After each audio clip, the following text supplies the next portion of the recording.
Hello' ৰাইজসকল, প্ৰথমতে সকলোলৈকে নমস্কাৰ দেই। আজি এইটো কোনো ধৰণৰ ব্লগ নহয়।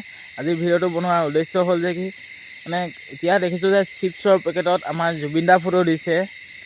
চিপছৰ সেইটো কোম্পানীটোৱে চাগে প্ৰমোশ্যন কৰিছে বা কিবা কৈছে যে জুবিন দাৰ ফটো আছে, আমাৰ প্ৰডাক্ট বেছি চেল হ'ব বুলি।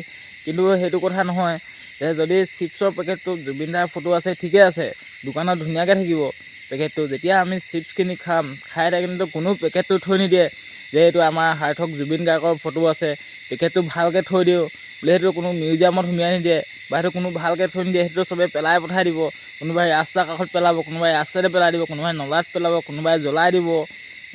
সেইটো যদি ৰাস্তাত পেলাই দিয়ে, গাড়ীয়ে চেপিব, বাইকে চেপিব বা মানুহে তাত গছকি ফেনেকি যাব।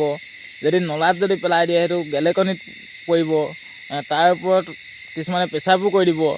এতিয়া আপোনালোকে কি ভাবে এইটোৰ ওপৰত কমেণ্ট এটা কৰি জনাবচোন যে কি চিপছৰ পেকেটত আমাৰ জুবিন দাৰ ফটো আছে।